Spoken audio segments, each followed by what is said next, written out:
बातमीत सत्यता हीच आमची ओळख। शहरातील सेंट अँथनी शाळा व धुळे प्रधान डाकघर यांच्या संयुक्त विद्यमाने रक्षाबंधन निमित्त भारत सीमेवरील जवानांसाठी एनसीसीच्या विद्यार्थ्यांनी स्वतः हाताने तयार केलेल्या राखी पाठवण्याचा उपक्रम ग्रुप कॅप्टन अविनाश देवरे यांच्या उपस्थितीत पार पडला। सेंट अँथनी शाळेच्या वतीने गेल्या 10 वर्षांपासून सीमेवरील सैनिकांसाठी राखी पाठवण्याचा उपक्रम राबवण्यात येतो।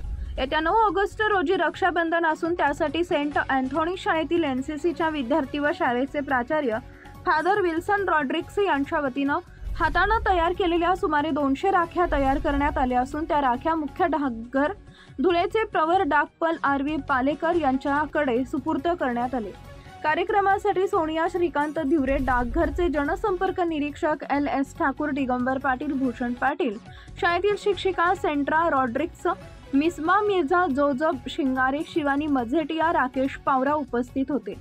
संपादक भूषण पवार। सांगाल, मुलं सैनिकांना राख्या स्वतः बनवून पाठवतात, काय म्हणतात? जे सैनिक आहेत ते आपल्या आयुष्यात खरे हिरो आहेत, त्यामुळे आणि त्यांना प्रत्येक सणवारी आपल्याला त्यांच्या कामगिरीमध्ये एकमेकांशी भेटायला पण त्यांना मिळत नाही। तर बहिणी तर त्यांच्या खूप लांब असतात, त्यामुळे त्यांच्यापर्यंत आपल्या राख्या पोचून आपण एक त्यांना त्यांच्या बहिणीची कमतरता जाणून घेतो। सर्वांनीच त्यांना आपण भाऊ मानून ते आपले रक्षण करतात, त्यामुळे राख्या पाठवणं हे खूपच चांगलं स्तुत्य कार्यक्रम सेंट अँथनी स्कूल आणि गव्हर्नमेंट थ्रू हे राख्या जात आहेत, हे खूप एक चांगला कार्यक्रम आहे। असं आपण दरवर्षी काही करतच असतो, खूप एक चांगला उपक्रम आहे।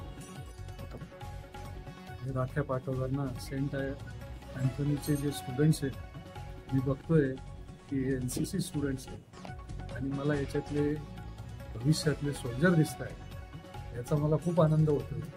आणि आपल्याकडे भाऊ हे रक्षण करता मानला जातो आणि आता महिलांना सुद्धा सैन्यात संधी मिळालेली आहे आणि उद्याचे हे सगळे सैनिक यांना सुद्धा उद्या राख्या मिळतील आणि हे जबाबदारी पेलतील देशाची, अशी मला अपेक्षा आहे।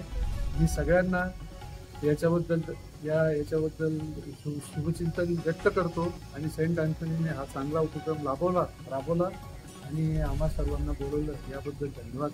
आपल्या परिसरातील महत्त्वाच्या बातम्या पाहण्यासाठी आजच आमच्या JBTV न्यूज चॅनलला YouTube वर सबस्क्राइब करा आणि बेल आयकॉन प्रेस करा।